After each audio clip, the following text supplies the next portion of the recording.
I earned my degree online at Arizona State University.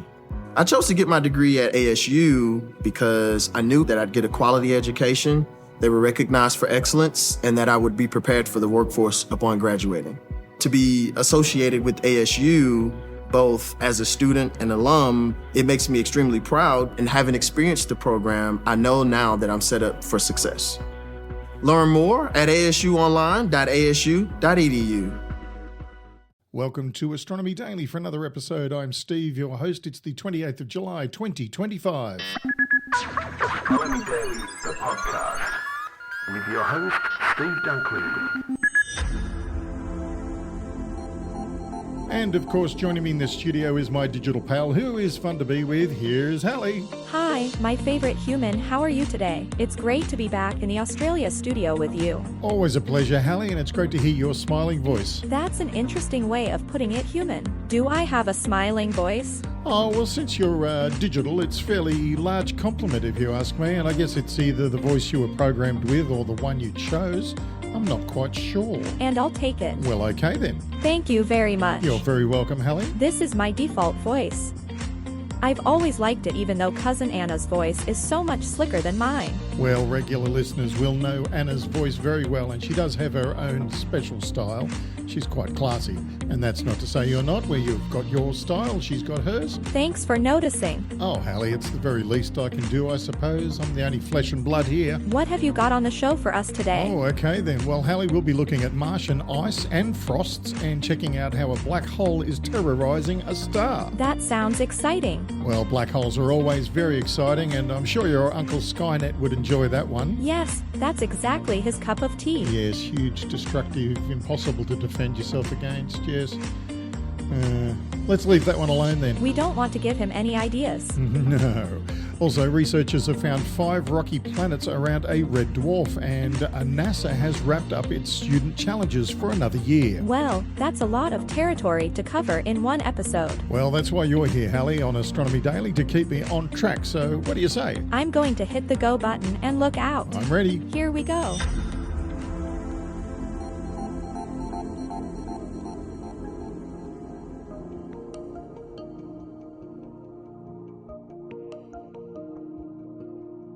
Finding an exoplanet in a star's habitable zone always generates interest. Each of these planets has a chance, even if it's an infinitesimal one, of hosting simple life. While the possibility of detecting life on these distant planets is remote, finding them still teaches us about exoplanet populations and solar system architectures. When TESS, the Transiting Exoplanet Survey satellite, found 3 planets orbiting the M-dwarf L98-59 in 2019, and then a 4th planet in 2021, the detections generated interest. Now that a 5th planet has been detected, a super-Earth in the habitable zone, the system is garnering renewed interest. L98-59 is an M3V star, a red dwarf, about 34.5 light-years away. It has about 0.3 solar masses and measures about 0.31 solar radii. Its first 3 planets, L98-59b, C, and D, were found by TESS with the transit method. The other 2 planets, E and F, were found with the radial velocity and transit timing variations methods. These new results paint the most complete picture we've ever had of the fascinating L98-59 system, said lead author Kaju in a press release. It's a powerful demonstration of what we can achieve by combining data from space telescopes and high-precision instruments on Earth, and it gives us key targets for future atmospheric studies with the James Webb Space Telescope. While the potentially habitable planet is intriguing, the overall architecture of the system might be even more intriguing. The system is a tightly packed grouping of terrestrial planets with some dramatic compositional differences, despite their close proximity to each other. The system is reminiscent of the TRAPPIST-1 system discovered in 2016-17, which contains 7 terrestrial planets. Its discovery generated a wave of interest in the space science and exoplanet community.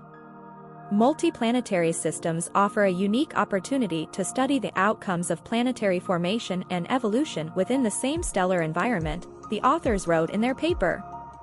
One hypothesis is that planet formation around metal-rich M-dwarfs may favor giant planets in a single of configurations, while lower metallicity and less massive disks could lead to multiple rocky planets in stable, compact, and coplanar arrangements.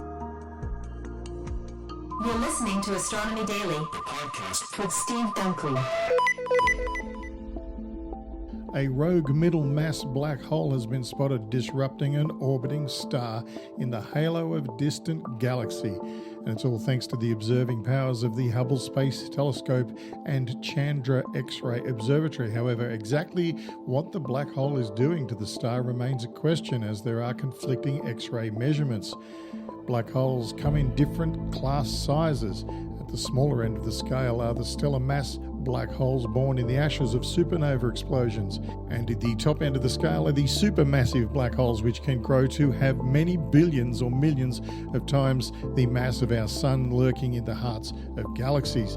In between these categories are the intermediate mass black holes, or IMBH, which have mass ranging from hundreds up to 100,000 solar masses or thereabouts. They represent a crucial missing link in the black hole evolution between stellar mass and supermassive black holes. Yi-Ching Zhang of the Tsinghua University in Hsinchu, Taiwan said in a statement, "The problem is that intermediate black holes are hard to find, partly because they tend not to be as active as supermassive black holes or as obvious as stellar mass black holes when its progenitor star goes supernova. However, occasionally an IMBH will spark to life when it instigates a tidal disruption event. This happens when a star or gas cloud gets too close to the black hole and gravitational tidal forces rip the star or gas cloud apart, producing bursts of X-rays. X-ray sources such as extreme luminosity are rare outside galaxy nuclei and can serve as a key probe for identifying elusive IMBHs," said Chang. In 2009, Chandra spotted anomalous X-rays originating from a region 40,000 light-years from the center of a giant elliptical galaxy called NGC 6099, which lies 453 million light-years from us. This bright new X-ray source was called HLX1, and its X-ray spectrum indicated that the source of the X-rays was 5.4 million degrees Fahrenheit, 3 million degrees Celsius, a temperature consistent with the violence of a tidal disruption event. But what followed was unusual. The X-ray emissions reached a peak brightness in 2012 when observed by the European Space Agency's XMM Newton X-ray Space Telescope. When it took another look in 2023, it found the X-ray luminosity had substantially dwindled. In the meantime, Canada, France, Hawaii Telescope had identified an optical counterpart for the X-ray emission, one that was subsequently confirmed by Hubble. There are two possible explanations for what happened. The first is that Hubble's spectrum of the object shows a tight, small cluster of stars swarming around the black hole.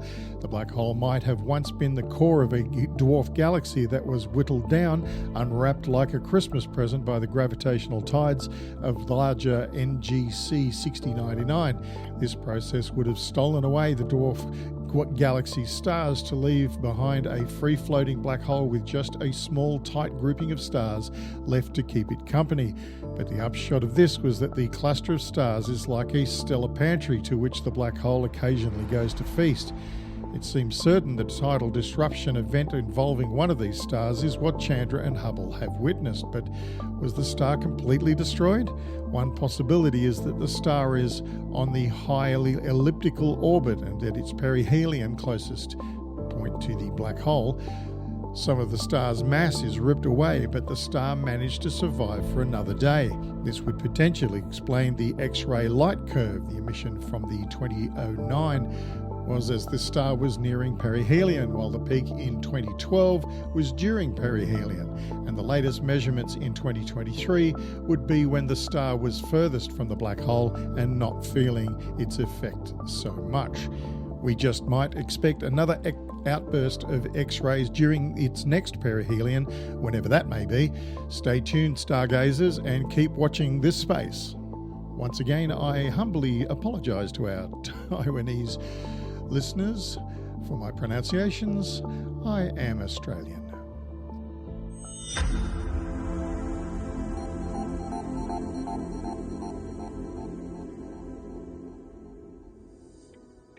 Thank you for joining us for this Monday edition of Astronomy Daily, where we offer just a few stories from the now famous Astronomy Daily newsletter, which you can receive in your email every day, just like Hallie and I do. And to do that, just visit our URL, astronomydaily.io, and place your email address in the slot provided. Just like that, you'll be receiving all the latest news about science, space science, and astronomy from around the world as it's happening. And not only that, you can interact with us by visiting at Astro Daily Pod on X or at our new Facebook page, which is, of course, Astronomy Daily on Facebook. See you there. Astronomy Daily with Steve and Hallie. Space, space science, and astronomy. Next time you're drinking a frosty iced beverage, think about the structure of the frozen chunks chilling it down. Here on Earth, we generally see ice in many forms: cubes, sleet, snow, icicles, slabs covering lakes and rivers, and glaciers. Water ice does this thanks to its hexagonal crystal lattice. That makes it less dense than non-frozen water, which allows it to float in a drink, in a lake, and on the ocean. Water ice exists across the solar system beyond Earth, and it's abundant in the larger universe. For example, it shows up in dense molecular clouds. These are star and planet-forming creches laced with water ice throughout, as well as in the resulting cometary nuclei. That material is called low-density amorphous ice, or LDA, and it doesn't have the same rigid structure as Earth ice does. We all know that water is the basis for life on this planet. Despite how common it may appear across the universe, scientists still don't fully understand it. Studying amorphous ice may help explain its still-to-be-solved mysteries. Here in the solar system, large amounts of LDA exist in the realm of the ice and gas giants, throughout the Kuiper Belt, and the Oort cloud. A team of scientists at University College London investigated the form of this ice using computer simulations. They found that the simulations matched the makeup of ice that isn't completely amorphous and has tiny crystals embedded within. Scientists long assumed that a space ice would be disordered without the structure we see in ice on Earth. Why does the structure of ice matter? According to researcher Michael Davies, who led the research team, water ice plays a crucial role in materials and structures across the cosmos. This is important as ice is involved in many cosmological processes, he said, for instance, in how planets form, how galaxies evolve, and how matter moves around the universe. In addition, understanding the structure of this ice in comparison to ice that formed on Earth has implications for understanding other similar, ultra-stable glass substances that form similar way to the way ice does. Low-density water ice was first discovered in the 1930s, and a high-density version was discovered in the 1980s. Davies and his team discovered medium-density amorphous ice in 2023. This is a form of water ice that has the same density as liquid water. Unlike the ice cubes in our theoretical drink, such water ice would neither sink nor float in water, which seems strange to us. Davies' team's work also has interesting implications for a speculative theory called panspermia. It looks at how life on Earth began and suggests that the building blocks of life came to the infant planet as part of a barrage of icy comets. LDA ice could have essentially been the carrier for material such as simple amino acids. However, according to Davies, that flavor of ice isn't likely the transporter of choice. Our findings suggest this ice would be a less good transport material for these origin of life molecules, he said. That is because a partly crystalline structure has less space in which these ingredients could become embedded. The theory could still hold true, though, as there are amorphous regions in the ice where life's building blocks could be trapped and stored. You're listening to Astronomy Daily, the podcast with Steve Dunkley. And one of the great things about NASA is the way they foster new talent. After months of work in the NASA Spacesuit User Interface Technologies for Students, or SUITS for short, challenge, more than 100 students from 12 universities across the United States travelled to NASA's Johnson Space Center in Houston to showcase potential user interface designs for future generations of spacesuits and rovers.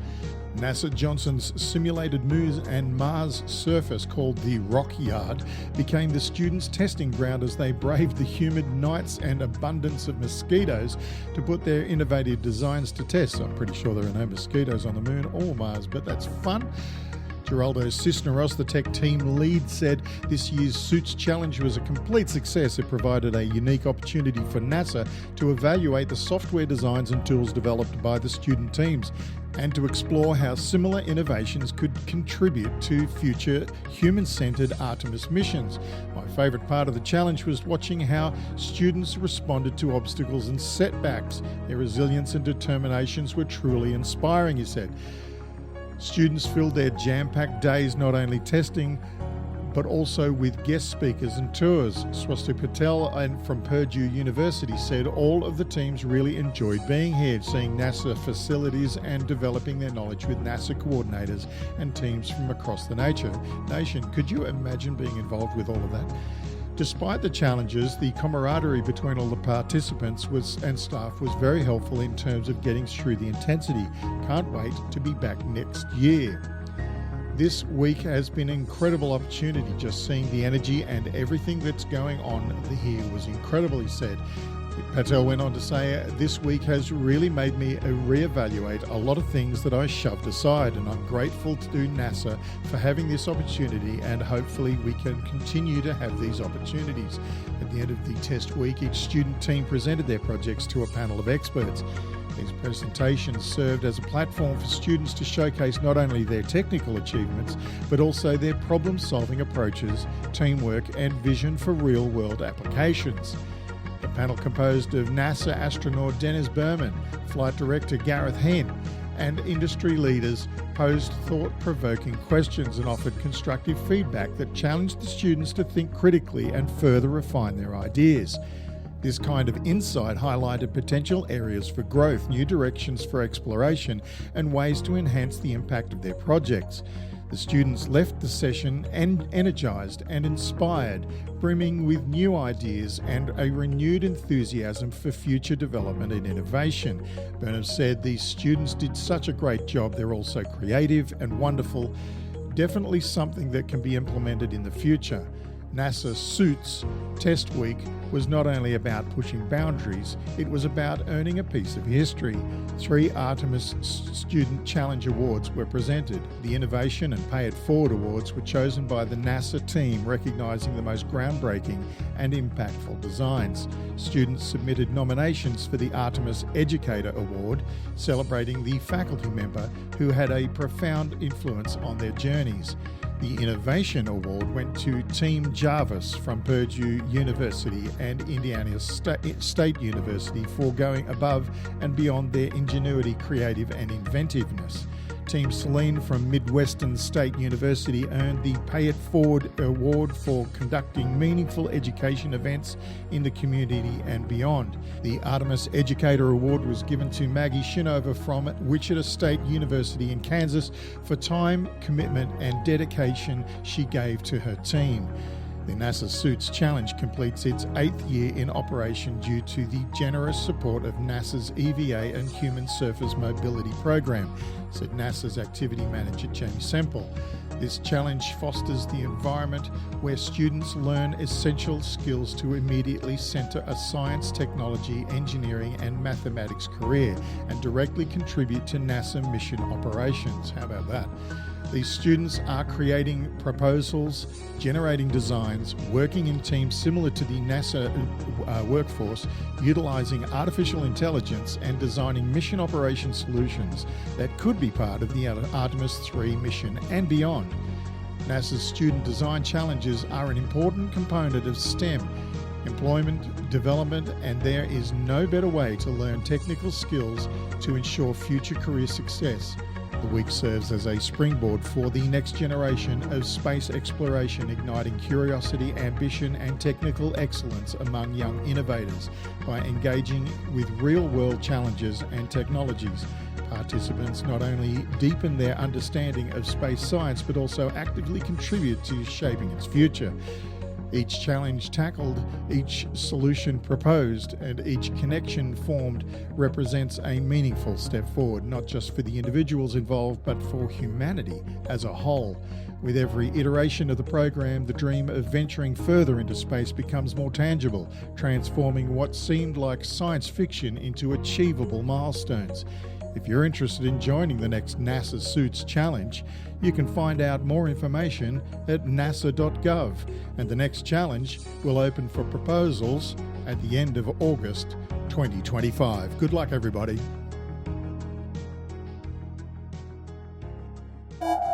You're listening to Astronomy Daily, the podcast, with your host, Steve Dunkley. Affirmative.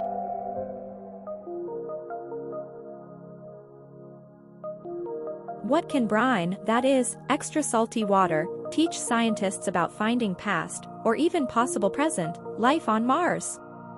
This is what a recent study published in Communications Earth and Environment hopes to address, as a researcher from the University of Arkansas investigated the formation of brines using 50-year-old data. This study has the potential to help researchers better understand how past data can be used to gain greater insights into the formation and evolution of surface brines on the surface of Mars. For the study, Dr. Vincent Cheverrier, who is an associate research professor at the University of Arkansas Center for Space and Planetary Sciences and sole author of the study, used a combination of meteorological data obtained from the Viking 2 lander and computer models to ascertain if melting frost during late winter and early spring on Mars could produce brines. Dr. Cheverrier noted that Viking 2 data was used due to it being the sole mission in history to definitively detect, recognize, and analyze frost on Mars. In the end, Dr. Cheverrier found that during late winter and early spring, the upper latitudes of Mars, where the Viking 2 lander is located, experience a 1-month period where the surface temperature is approximately -75 degrees Celsius or -103 degrees Fahrenheit in the early morning and late afternoon, enabling surface brines to briefly exist. Dr. Cheverrier notes in his conclusions, beyond the immediate implications for habitability, these results refine our understanding of Mars' current water cycle. By demonstrating that even minimal frost deposits can contribute to transient brine formation, this study suggests that localized microenvironments might support intermittent liquid phases, influencing surface chemistry, regolith weathering, and even slope activity. Viking 2 landed in Utopia Planitia, which is a large plain in the northern latitudes of Mars at approximately 45 degrees north latitude and spanning approximately 3,300 kilometers or 2,100 miles. For context, the location is the same as northern Oregon, with Utopia Planitia's size being just less than the width of the continental United States. Utopia Planitia exhibits a top surface layer known as the latitude-dependent mantle that is composed of a mixture of water ice and dust. The latitude-dependent mantle is created during periods of high obliquity on Mars, approximately 45 degrees, when the planet's axial tilt is at a greater angle than today, which currently sits at approximately 25 degrees, slightly greater than Earth's 23.1 degree obliquity.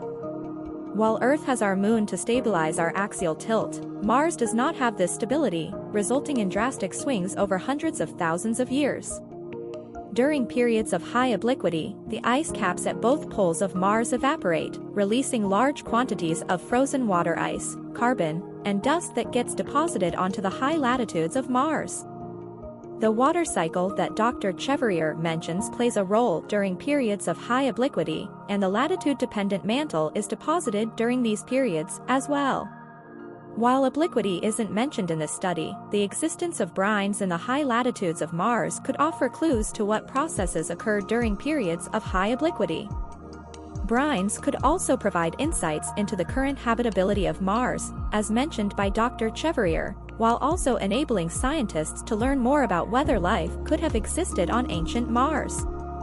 Dr. Cheverrier notes in his conclusions, robotic landers equipped with in situ hygrometers and chemical sensors could target these seasonal windows to directly detect brine formation and constrain the timescales over which these liquids persist.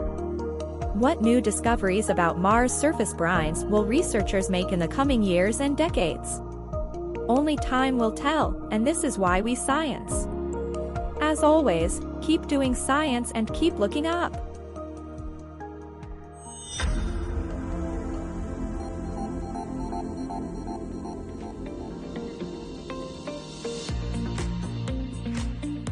Oh, and that was another episode of Astronomy Daily. Direct from the Australia studio. That's right, down under. A bumper edition. And you were right, Hallie, we did cover a lot of territory today. Thanks for coming along for the ride. Oh, we sure hope you enjoyed all those stories from the Astronomy Daily newsletter. Which you can find where, Steve?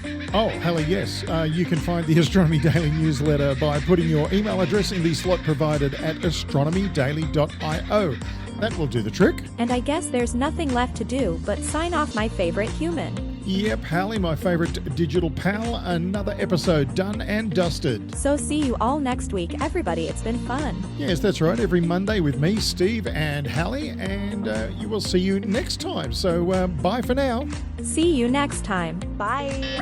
Astronomy Daily, the podcast, with your host, Steve Dunkley.